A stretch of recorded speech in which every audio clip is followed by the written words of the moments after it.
বিসমিল্লাহির রহমানির রহিম। প্রিয় দর্শক শ্রোতা ভাই বোনেরা, সালাম জানাচ্ছি আপনাদের সকলকে। সালামুন আলাইকুম। শুনছেন QM Quranic message YouTube channel. আজকের প্রসঙ্গ, যাদের রোজা হবে না। আজকের বিষয় হলো রোজার প্রস্তুতি। আমি তুলনামূলক আলোচনা করছি, কোরআন কি বলছেন এবং আমরা কি শুনছি। রোজার প্রস্তুতি এবং নিয়ম সব কোরআনে বর্ণিত। কোরআন যেভাবে রোজার প্রস্তুতি নিতে বলছেন, রোজা রাখতে বলছেন, সেটাই আমাদের পালন করতে হবে। নতুন করে কোনো প্রস্তুতির প্রয়োজন নেই।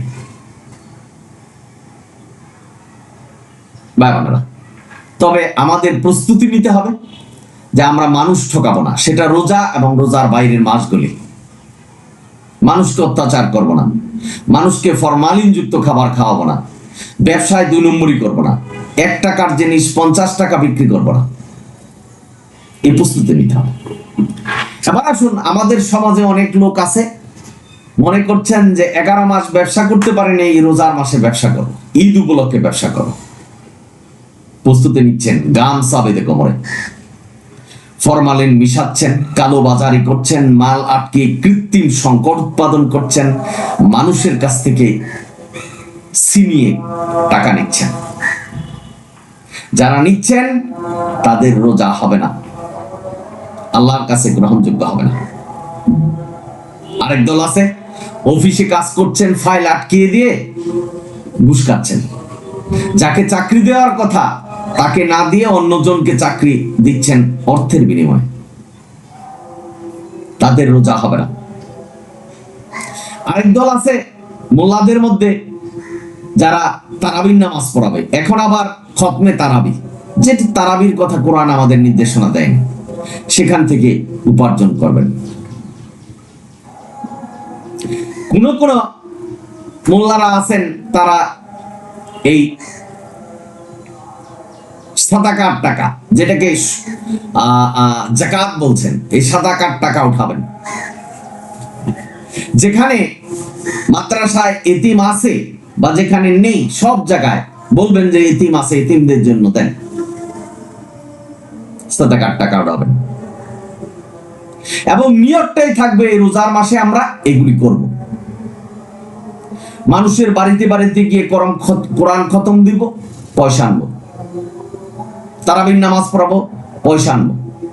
ঈদের নামাজ পড়াবে, পয়সা নিবে, টাকা পয়সা উপার্জন করবে। যাদের নিয়ত এরকম, যারা এরকম প্রস্তুতি নিচ্ছেন, তাদের জন্য রোজা হবে না। কারণ ধর্মের ব্যাপারে যারা ব্যবসা করছেন, ধর্ম ব্যবসা যারা করছেন, তারা আগুন বক্ষণ করছেন, সেটাই আল্লাহ বলছেন। আগুন বক্ষণ মানে কি? আপনাকে অপমান করা হলো, আল্লাহ আপনাকে ঘৃণা দিচ্ছেন, আল্লাহ আপনাকে ঘৃণা করছেন, এই কথাই বলছেন। সুতরাং এই নিয়ত এবং এই প্রস্তুতি যাদের আছে, তাদের রোজা হবে না। ভাই বোনেরা, আজকে মানুষের ভিতরে ইনসাফ নেই। একজন দরিদ্র মানুষ রোজা রাখে, সারাদিন কাজ করে এসে ইফতার করবে। সেই ইফতারটা যদি ফরমালিন মিশ্রিত ফল আপনি বিক্রি করেন তাদের কাছে, আপনি জানেন যে এটার মধ্যে ফরমালিন মিশ্রিত, আপনার রোজা হবে না। আপনি মনে করছেন যে আমি তো অন্য জায়গা থেকে কিনে আনি বিক্রি করছে, আপনি জানেন যে এটার মধ্যে ফরমালিন আছে, আপনি বিক্রি করলে আপনিও তাদের দলে থাকবেন, আপনার রোজা হবে না। আর রোজাই যদি আপনার আল্লাহর কাছে কবুল করাতে না পারেন, তাহলে আপনি জাহান্নামী। এটাই তো সত্য। ভাই বোনেরা, আপনারা যারা শুনছেন, সর্বক্ষেত্রে মানুষের চরিত্রটা এরকম হয়েছে যে সুযোগ পেলেই আপনাকে ঠকানো এবং ব্যবসা করা। অর্থাৎ রমাদান যে রোজা রাখবে মানুষ, এটা হলো দুর্বলতাটাকে ব্যবহার করে তাদের কাছ থেকে 10 গুণ 20 গুণ হারে টাকা নিয়ে নিচ্ছেন। ভাই বোনেরা, আপনারা যারা আছেন, একদল আছেন যারা মাল কিনেছেন, কিন্তু ওই মালটা বাজারে সংকট হয়েছে, কৃত্রিম ভাবে সংকট করেছেন। তখন আপনার যেই ক্রয়কৃত মাল যে টাকায় বিক্রি করবেন তার 10 গুণ বাড়িয়ে দিলেন, বিক্রি করছেন। কেউ কেউ আমাদের দেশে, আমি কিন্তু খুব সহজ ভাষায় বলছি, সেমাইয়ের একটা প্রচলন আছে। এই রমজানে খাবে, ঈদে খাবে। এখন এই সেমাই তৈরি করছেন, এমন ভাবে তৈরি করছেন যেটা মানুষের খাবারের বাইরে, নোংরা পরিবেশে তৈরি হচ্ছে। এখানে কি তেল দিচ্ছেন যে মানুষের যে ক্ষতি হবে এই জিনিসটা চিন্তা করছেন না। যারা করছেন মুনাফার জন্য, যাদের নিয়ত এরকম যে রমজান মাসে আমরা এটা বিক্রি করব, তার রোজা হবে না। বা বোনেরা, আপনারা জানেন যারা বড় বড় কোম্পানির মালিক, আপনারা প্রোডাক্ট তৈরি করছেন, বলছেন 100% খাঁটি অরেঞ্জ জুস, কিন্তু এটার মধ্যে কেমিক্যালস দেওয়া, মানুষের ক্ষতি হচ্ছে। যেখানে ডাক্তাররা প্রতিনিয়ত বলছে যে রোজা থেকে এইসব থেকে দূরে থাকবেন। কেন? আপনিও তো মুসলমান, আপনি এই জুস তৈরি করে, এই পাউডার তৈরি করে, এই জুসের পাউডার তৈরি করে লক্ষ লক্ষ টাকা উপার্জন করবেন, আপনি নিয়ত করছেন মানুষ ঠকে। আবার আপনি মসজিদে যাচ্ছেন, নামাজ পড়ছেন, তারাবির নামাজ পড়ছেন, সব কিছু করছেন, ইফতার করছেন, বড় বড় ইফতার পার্টি করছেন, মানুষকে খাওয়াচ্ছেন ইফতার করে, আপনার রোজা কি হবে? হবে না। যদি কেউ কাউন্টার দিতে পারেন যে আপনার রোজা হবে, আমাকে জানাবেন। আমি বলছি আপনার রোজা হবে না। মানুষ ঠকিয়ে যদি আপনি উপার্জন করেন, বেহালাল উপার্জন যদি আপনি করেন, আপনার রোজা হবে না, এটাই সত্য। সুতরাং রোজাই যদি আল্লাহর কাছে গ্রহণযোগ্যতা না পায়, কবুল না হয়, তাহলে আপনি জান্নাতে যাবেন কি করে? আপনার স্থান তো হয়ে যাবে জাহান্নাম। সুতরাং ভাই বোনেরা যারা শুনছেন, আমি তাদেরকে বলছি, যারা প্রস্তুতি নিচ্ছেন এইভাবে যে 11 মাস আমরা ব্যবসা করতে পারিনি, এই 1 মাস এই রোজার মাসে আমরা ব্যবসা করবে, তাদের এই নিয়ত তাদেরকে জাহান্নামে নিয়ে যাবে, এটাই সত্য। আমি জানি না কারা করছেন, কিভাবে করছেন, তবে আমি দেখছি। ভাই বোনেরা, আপনারা যারা শুনছেন, আমি বিশেষভাবে অনুরোধ করছি, যারা শুনছেন এই ভিডিওটা আপনারা শেয়ার করবেন, এটা বিশেষভাবে আমি অনুরোধ করছি। ভাই বোনেরা, আজকের সমাজে প্রতিটা ক্ষেত্রে মানুষ মানুষকে ঠকাচ্ছেন, এবং দেখবেন আজকের সমাজে ইসলামে ভরপুর, টুপি মাথায় দেওয়া মানুষের ভরপুর, মসজিদে যাওয়ার মানুষের ভরপুর, কিন্তু খাঁটি ইসলাম, কোরআনিক ইসলাম, যেটা আল্লাহর হুকুম বিধান পালন করার মতো মানুষ খুব কম আছে। আমরা যেটায় ব্যবসা হচ্ছে সেদিকেই যাচ্ছে, অর্থাৎ ধর্ম আমাদের যেদিকে যাক, রোজা যেদিকে যাক, আমার এই রোজার মাসে ব্যবসা করতে হবে, এই নিয়ত যাদের আছে তাদের রোজা হবে না, এটাই সত্য। ভাই বোনেরা, আসুন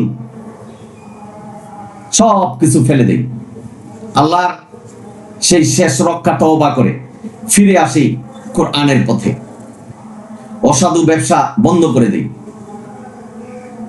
কালোবাজারি, মজুদদারি, এগুলি বন্ধ করে দিই, মানুষের অধিকার যেন হরণ না হয় সেদিকে লক্ষ্য করি, এগুলি বন্ধ করে দিই। সুদ ঘুষ খাওয়া, যাকে চাকরি দেওয়ার কথা তাকেই দিই, সুদ খেয়ে অন্য জনকে দেই, যিনি যোগ্য তাকেই চাকরি দিতে হবে, কারণ দেশ পরিচালনার জন্য যোগ্য লোকের প্রয়োজন।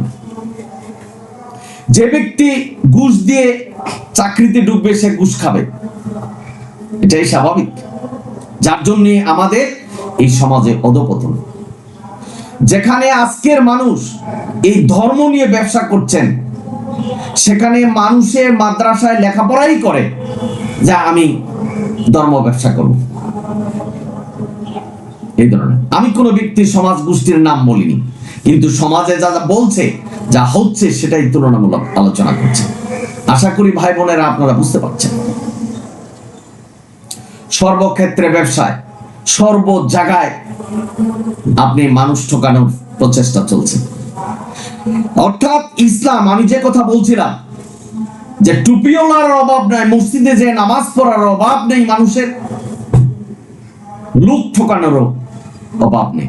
লোক ঠকাচ্ছেন, নামাজ পড়ছেন, লোক ঠকাচ্ছেন, রোজা রাখছেন, ইসলামের কথা বলছেন, আবার লোক ঠকাচ্ছেন।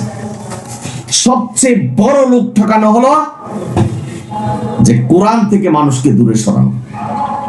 অর্থাৎ বলছেন যে কোরআন মানলে জান্নাতে যাওয়া যাবে না, হাদিসও মানতে হবে। এটাই সবচেয়ে বড় ধোঁকাবাজি, আর মানুষকে এই ধোঁকাটাই দিচ্ছে সবচেয়ে বড়। আফসোস, আমি তুলনামূলক আলোচনা করছি যে সমাজে কি চলছে। কেউ জেনে করছেন, কেউ না জেনে করছেন। তবে যদি কেউ না জেনে করেন, আমি আপনার হাতে ধরে বলছি যে এই রোজার মাসে এই ব্যবসা আপনি বন্ধ করে দেন। ফরমালিন যুক্ত ব্যবসা বন্ধ করে দেন। মানুষকে মৃত্যুর দিকে ঠেলে দেওয়া হচ্ছে যে খাবারে, সেই খাবারের ব্যবসা বন্ধ করুন।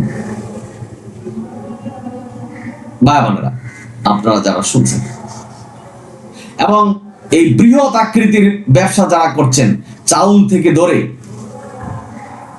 এই শাক সবজি, ডিম, এগুলি কৃত্রিম সংকট করে মানুষকে হয়রানি করছেন। যারা করছেন, যে এই কাজের সাথে সম্পৃক্ত, তাদের রোজা হবে না। আপনি এনকাউন্টার দিতে পারেন যে আমি বলছি তাদের রোজা হবে না। যদি আপনি বলতে পারেন যে তাদের রোজা হবে, যে হারাম উপার্জন যারা করে, হারাম ভাবে যারা ব্যবসা করে, এই হারাম ব্যবসা করে যাদের টাকা উপার্জন হয় সেটা হারাম, এই হারাম খেয়ে যারা রোজা রাখবেন তাদের রোজা হবে না। এটাই কোরআনের সত্য কথা। ভাই বোনেরা, আপনারা যারা শুনছেন, একদল মোল্লা আছে, কিছু সংখ্যক ছাত্র নিয়ে বাড়িতে বাড়িতে যাবে, সাদাকা নিবে, এবং মসজিদের জন্য, অর্থাৎ যারা তারাবির নামাজ পড়াবেন তাদেরকে টাকা দিতে হবে, দান উঠাবেন, এবং বাড়িতে বাড়িতে গিয়ে কোরআন খতম দিবেন, টাকা আনবেন, তারাবির নামাজ পড়াবেন, টাকা উপার্জন করবেন। সূরা জুমআর 10 নম্বর আয়াতে বলছেন যে তোমরা নামাজের শেষে বাইরে হও হালাল উপার্জনের জন্য। সকলকে বলা হয়েছে, ইমামকেও বলা হয়েছে, আপনিও বাড়িয়ে যান। এখানে মসজিদে বসে নামাজ পড়ে টাকা উপার্জনের জন্য আপনাকে বলেনি আল্লাহ, কিন্তু এটা আজকে ফ্যাশন হয়ে গেল। এই ধর্মটা মোল্লা কেন্দ্রিক হয়ে যাচ্ছে। এ থেকে আমাদের সাবধান হতে হবে। তারা যা বলবে সেটাই আমাদের বিশ্বাস করতে নেই।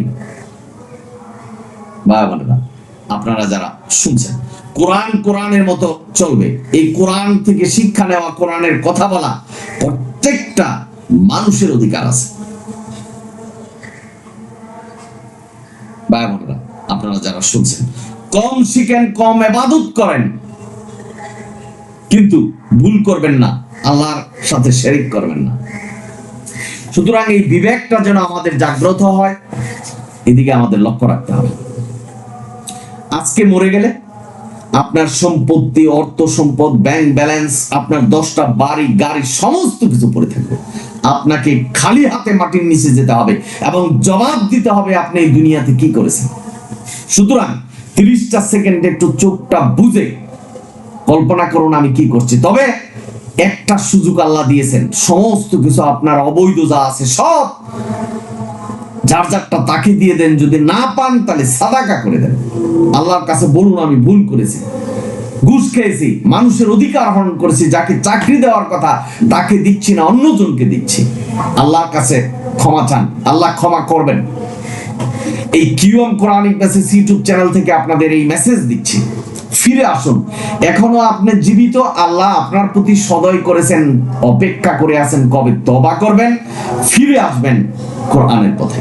এই অপেক্ষা, এই মেসেজটাই আমি আপনাদের দিচ্ছি।